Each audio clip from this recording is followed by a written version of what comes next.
अभी हम लोग हैं गहवर वन में।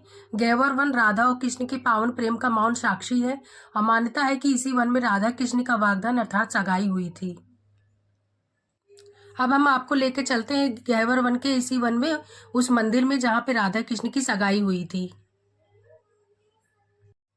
इस स्थान पर सभी श्रद्धालु और भक्तगण खिसक खिसक कर, घुटनों के बल खिसक खिसक कर राधा रानी और कृष्ण का आशीर्वाद लेते हैं। और इसी स्थान पे वृषभानु महाराज और नंद महाराज ने उनके मंगल मिलन का संकल्प लिया। यह गहवर वन राधा और कृष्ण के पावन प्रेम का मौन साक्षी है। मान्यता है कि इसी वन में राधा कृष्ण का वागदान अर्थात सगाई हुई थी और नंद महाराज और वृषभानु महाराज ने यहाँ उनके मंगल मिलन का संकल्प लिया था। इसी कारण गहवर वन को गृहस्थी, मंगल वचन और प्रेम प्रतिज्ञा की भूमि भी कहा जाता है। इस वन में कदम रखते ही ऐसा लगता है मानो हर वृक्ष, हर लता, हर पगडंडी एक लीला कथा सुना रही हो। आगे जब हम बढ़ेंगे तो हमें मिलेगा दानगढ़, जहाँ श्री कृष्ण ने प्रेम भाव में राधा रानी से दान मांगा और यही मधुर नोक झोंक, हंसी ठिठोली और ब्रज प्रेम की मिठास प्रकट हुई। परिक्रमा मार्ग में जैसे ही हम बढ़ते जाएंगे तो हमको वो स्थान भी मिलेगा और वह स्थान रहेगा मानगढ़, जहाँ राधे रानी मान करके बैठ गए और श्री कृष्ण ने अपने प्रेम से उनका मान भंग किया था। यही ब्रज प्रेम की सबसे सुंदर परीक्षा मानी जाती है। और साथ में मिलेगा मोर कुटी, जहाँ श्री कृष्ण मोर बनकर नृत्य करते हैं। और दानगढ़ वह स्थल है जो राधा कृष्ण की खेल और क्रीड़ा लीलाओं का साक्षी है। और राधा कुंड वह स्थान है जहाँ राधा रानी के पावन स्नान की स्मृति है। और श्रृंगार स्थल वह स्थान है जहाँ सखियां राधा रानी का दिव्य श्रृंगार किया करती हैं।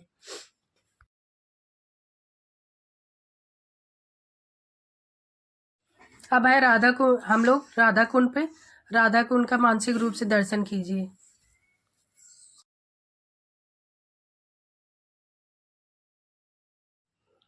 गहवर वन से 200 सीढ़ियां चढ़ने के बाद हमें आगे मिलेगा मान मंदिर। मान मंदिर वो जगह है जहाँ पर राधा रानी मान करके यानी रूठ करके बैठ गई थी।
अब हम लोग पहुंच गए हैं मान मंदिर।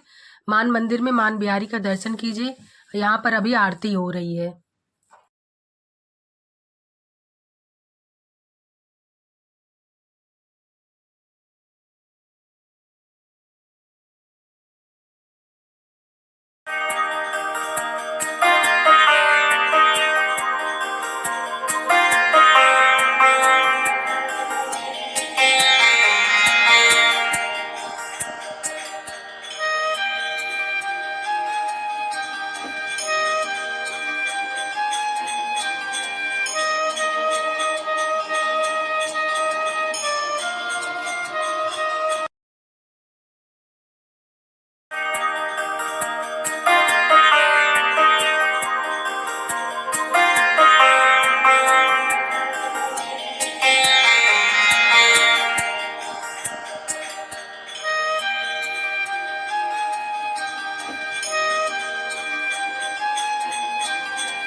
मान मंदिर से लगा हुआ ये मान झूला है जहाँ पर राधा रानी अपनी सखियों के साथ झूला झूलती थी।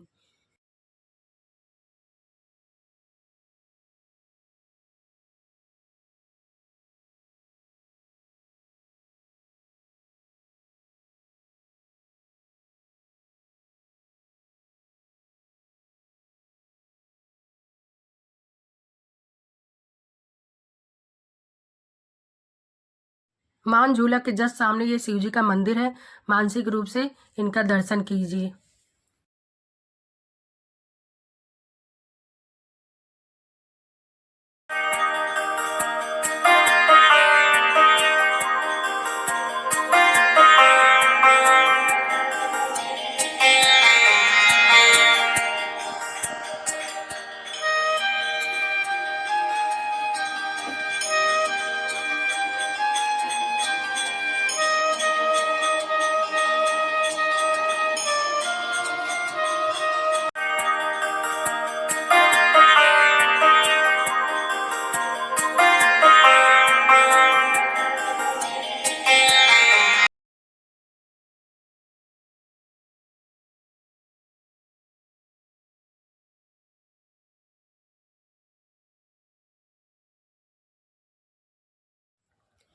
मानगढ़ के दर्शन करने के बाद अब हम लोग निकल रहे हैं राधा रानी के उस महल की तरफ जहाँ पर राधा रानी निवास करती हैं और यहाँ का ये अद्भुत नज़ारा।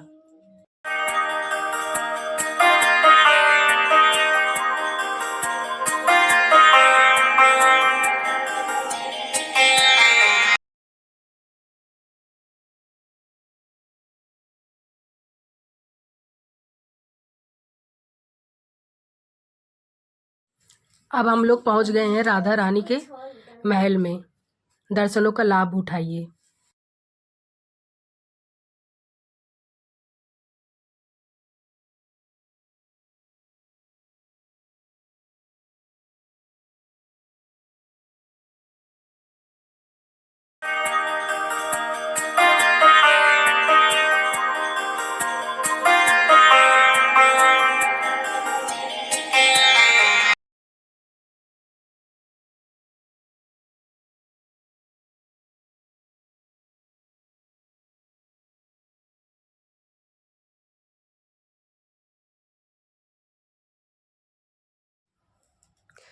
राधा रानी और लालजू के दर्शन करने के बाद अब मैं आपको दिखाऊंगी बरसाना का वो दिव्य धाम।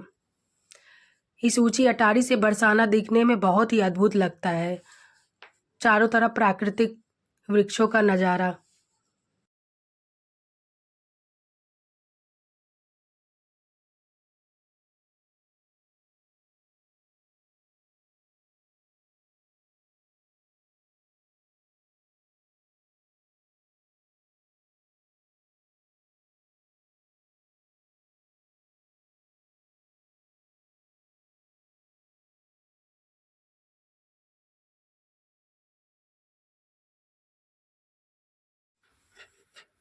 ऊंची अटारी महल से बरसाना का ये दिव्य धाम का दर्शन और ये इसी स्थान पर राधा रानी अपनी सखियों और लालजू के साथ नित्य विहार करती हैं।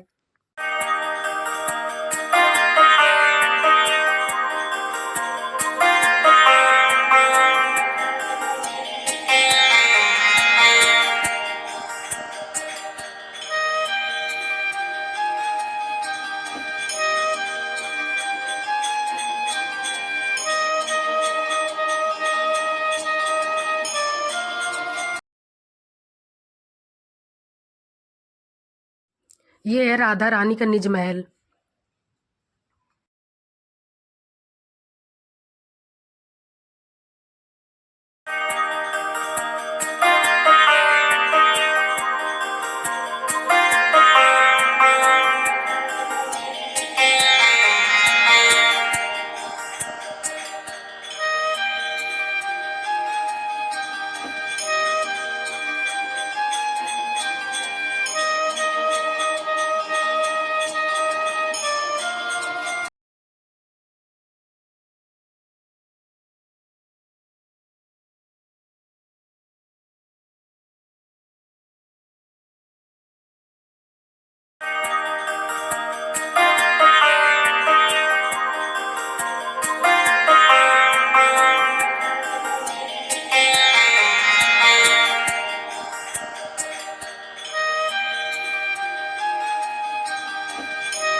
राधा रानी के दर्शन करने के बाद हम लोग रोपवे से नीचे गए।